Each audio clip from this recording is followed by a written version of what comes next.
ഇന്ന് നമ്മൾ പരിചയപ്പെടാൻ പോകുന്നത് ഒരു കീബോർഡ് ആപ്ലിക്കേഷനാണ്. സാധാരണ സ്ഥിരം വരുന്നൊരു കീബോർഡ് ആപ്ലിക്കേഷൻ പോലെയല്ലത്. ഇതിൽ ചെറിയ മാറ്റമുണ്ട്. ഇതിൽ നമുക്ക് ടൈപ്പ് ചെയ്യുന്ന ആ ഫോണ്ട് ചേഞ്ച് ചെയ്യാൻ പറ്റും. ഫോണ്ട് ചേഞ്ച് ചെയ്യുക എന്ന് പറയുമ്പോൾ നമ്മൾ വാട്സപ്പിലൊക്കെ മെസ്സേജ് അയക്കുമ്പോഴുള്ള ഫോണ്ട് ചേഞ്ച് ചെയ്തിട്ട് തന്നെ അയക്കാം. അതായത് നമ്മൾ ഏത് ഫോണ്ടിലാണോ ഇവിടെ ടൈപ്പ് ചെയ്യുന്നത് ആ ഫോണ്ടിലായിരിക്കും അവിടെ അവർക്ക് മെസ്സേജ് ലഭിക്കുക. അപ്പോൾ വളരെ ഇൻട്രസ്റ്റിംഗ് ആയിട്ടുള്ള ഒരു ആപ്ലിക്കേഷനാണ്. ഇതിനെക്കുറിച്ച് നമുക്ക് കൂടുതലായിട്ട് അറിയാം. അതിനു മുമ്പ് നിങ്ങൾക്ക് ഇതുപോലുള്ള വീഡിയോസ് ഇനിയും കാണാൻ താല്പര്യമുണ്ട് എന്നുണ്ടെങ്കിൽ ഈ ഒരു ചാനൽ സബ്സ്ക്രൈബ് ചെയ്യാവുന്നതാണ്. അടുത്ത് വരുന്ന ആ ഒരു ബെല്ലൈക്കണും കൂടി ഒന്ന് എനേബിൾ ചെയ്ത് വെച്ചാൽ ഞാൻ വീഡിയോസ് അപ്ലോഡ് ചെയ്യുമ്പോൾ തന്നെ നിങ്ങൾക്ക് നോട്ടിഫിക്കേഷനും ലഭിക്കുന്നതായിരിക്കും. ഫാൻസി കീ എന്നുള്ളതാണ് ഈ ഒരു ആപ്ലിക്കേഷൻ്റെ പേര്. ആപ്ലിക്കേഷൻ്റെ ലിങ്ക് ഞാൻ ഡിസ്ക്രിപ്ഷനിൽ കൊടുക്കുന്നുണ്ട്. പിന്നെ ഈ ഒരു വീഡിയോ ഫുള്ളായിട്ട് തന്നെ കാണാൻ ശ്രമിക്കുക. എന്നാൽ മാത്രമേ വാട്സപ്പിൽ എങ്ങനെയാണ് ഇതിൻ്റെ ഫോണ്ട് ചേഞ്ച് ചെയ്യുക എന്നുള്ളത് കൂടി നിങ്ങൾക്ക് മനസ്സിലാവുള്ളൂ. അപ്പോൾ ഞാൻ ഈ ഒരു ആപ്ലിക്കേഷൻ ഓപ്പൺ ചെയ്യാണ്. ഓപ്പൺ ചെയ്യുമ്പോൾ ഇങ്ങനെ ഒരു ഇൻ്റർഫേസാണ് വരുന്നത്. ഫസ്റ്റ് തന്നെ നമുക്ക് കുറച്ച് കീബോർഡ് സെലക്ട് ചെയ്യാൻ പറയും. അപ്പോൾ നിങ്ങൾക്ക് ഇഷ്ടമുള്ളത് സെലക്ട് ചെയ്യാവുന്നതാണ്. ഇനി അതല്ല, ഇതിൽ നിങ്ങൾക്ക് ഒരു കീബോർഡും ഇഷ്ടപ്പെട്ടിട്ടില്ല എന്നുണ്ടെങ്കിൽ നിങ്ങൾക്ക് സ്വന്തമായിട്ടുള്ളൊരു കീബോർഡ് ക്രിയേറ്റ് ചെയ്യാവുന്നതാണ്.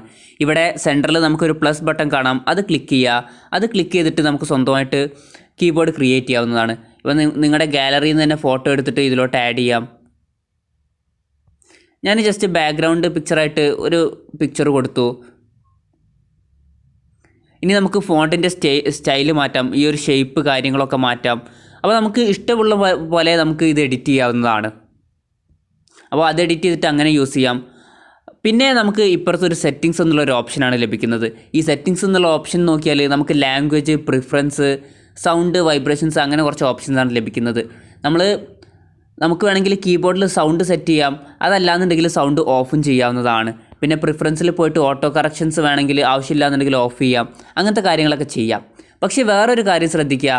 ഇവിടെ നമുക്ക് ഫോണ്ട് സ്റ്റൈല് മാറ്റാനുള്ള ഒരു ഓപ്ഷൻ ഇതിൻ്റെ ഉള്ളിൽ കാണുന്നില്ല. ഇവിടെ ഇമോജി സ്റ്റൈൽ മാറ്റാനുള്ള ഓപ്ഷൻ ഉണ്ട്. പക്ഷേ ഫോണ്ട് സ്റ്റൈൽ മാറ്റാനുള്ള ഓപ്ഷൻ നമുക്കിവിടെ കാണാൻ കഴിയുന്നില്ല.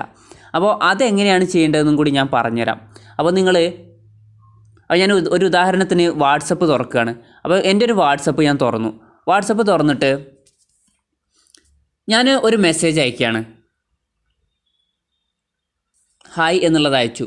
അപ്പോൾ ഇത് നമുക്കിപ്പോൾ നോർമൽ ഇതിലാണ് സെൻഡ് ആയിട്ടുള്ളത്. അപ്പോൾ ഞാൻ എൻ്റെ ആ ഒരു വാട്സപ്പ് തുറന്നു. അപ്പോൾ ഇവിടെ നോർമലായിട്ടാണ് ഹായ് എന്നുള്ളത് ഇവിടെ വന്നിട്ടുള്ളത്. അപ്പോൾ ഞാൻ ഇനി ഒന്നും കൂടി മെസ്സേജ് അയക്കുകയാണ് ഫോണ്ട് ചേഞ്ച് ചെയ്തിട്ട്. അപ്പോൾ നമ്മൾ ഫോണ്ട് ചേഞ്ച് ചെയ്യേണ്ടത് എങ്ങനെയാണെന്ന് വെച്ചാൽ ഈ കീബോർഡിൻ്റെ ഓപ്ഷൻ്റെ അപ്പുറത്ത് ഒരു എഫ് എന്നുള്ളൊരു ഇത് കാണാം. അത് ക്ലിക്ക് ചെയ്യുക. അത് ക്ലിക്ക് ചെയ്താൽ നമുക്ക് കൂൾ ഫോണ്ട് എന്നുള്ളൊരു ഓപ്ഷൻ ലഭിക്കും. അവിടെ ക്ലിക്ക് ചെയ്യുക. അവിടെ ക്ലിക്ക് ചെയ്തിട്ട് നമുക്ക് ഇഷ്ടമുള്ള ഫോണ്ട് സെലക്ട് ചെയ്യാവുന്നതാണ്. അപ്പോൾ ഞാൻ ഹായ് എന്നുള്ളത് അയക്കുകയാണ്. ഇപ്പോൾ ഹായ് എന്നുള്ളത് ഞാൻ അയച്ചിട്ടുണ്ട്. അപ്പോൾ നമ്മൾ ആ ഒരു വാട്സപ്പ് എടുത്ത് നോക്കിയാൽ ഇവിടെ റിസീവ് ആയിരിക്കുന്നത് ആ ഒരു ഫോണ്ട് സ്റ്റൈലിലാണ്. അപ്പോൾ നിങ്ങൾക്ക് ഇഷ്ടമുള്ള ഫോണ്ട് സ്റ്റൈലിൽ നിങ്ങൾക്ക് നിങ്ങളുടെ ഫ്രണ്ട്സിന് ഇതുപോലുള്ള മെസ്സേജസ് അയക്കാവുന്നതാണ്.